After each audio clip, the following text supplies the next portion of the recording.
Here's something else that is banned in China: Falun Gong, a religious movement that emphasizes on spiritual enlightenment and cultivation of virtue.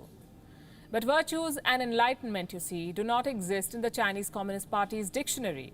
So it banned this religious movement in 1999. It drove its practitioners into exile.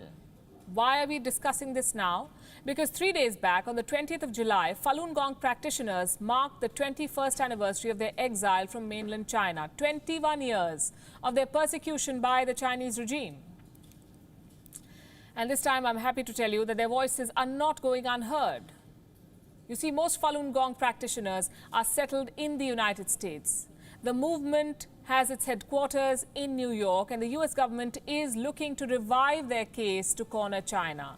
Leading the charge is US Secretary of State Mike Pompeo. He has said that he has asked Beijing to make public the whereabouts of missing Falun Gong practitioners. And he's asked them to release thousands of others incarcerated in Chinese prisons to this day. Our next report is a small attempt at making the world aware about the kind of atrocities this movement and its followers have been subjected to by the Chinese state.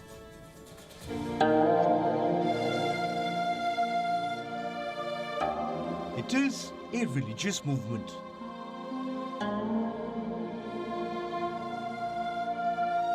It believes in the cultivation of virtue.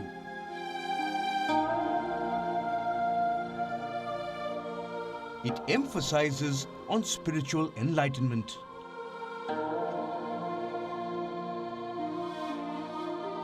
And it's the biggest victim of China's doctrine of state atheism.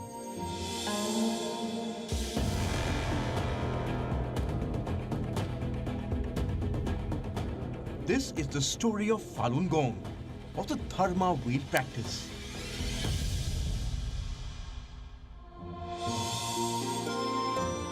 A system of mind and body cultivation under China's ancient Qigong tradition.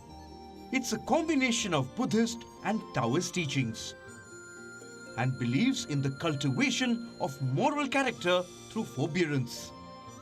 Falun Gong was established by the famous Chinese spiritual leader Li Hongzhi in May 1992. His movement attracted tens of millions of urban Chinese citizens.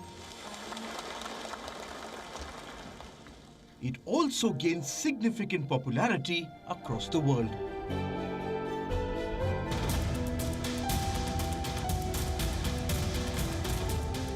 The growth of this movement coincided with the migration of students from mainland China to the West. Throughout the 1990s, Falun Gong clubs and associations began appearing in almost every part of Europe. But it was in 1999 when this movement became a subject of international media coverage. After months of tension between Falun Gong practitioners and the Communist Party, China declared it illegal. It said Falun Gong was advocating superstition. In the years that followed, the CCP launched a propaganda campaign to cast the movement as an evil cult. The state media published articles blaming the Falun Gong for hoodwinking people. Hundreds of thousands of its practitioners were arrested and detained. They were incarcerated in labor camps. They were subjected to torture, arbitrary execution, and organ harvesting. In 2006, a report by Canadian MP David Kilgour uncovered China's atrocities on Falun Gong practitioners. The report revealed a significant increase in China's annual organ transplant since 1999, the year when China began the crackdown. In 2016, another report was released. It estimated the volume of organs harvested to be around 100,000. As of today, Falun Gong does not exist in mainland China. Its practitioners are mostly based overseas, trying to draw the world's attention to their plight. In September 2019, WION traveled to New York to cover the UN General Assembly session.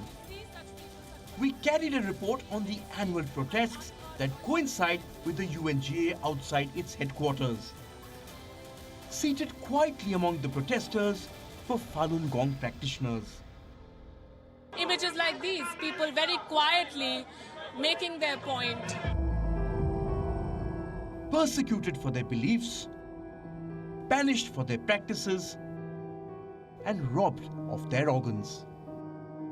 Falun Gong practitioners are still fighting for legitimacy and waiting to return home. Bureau Report, WION, World is One.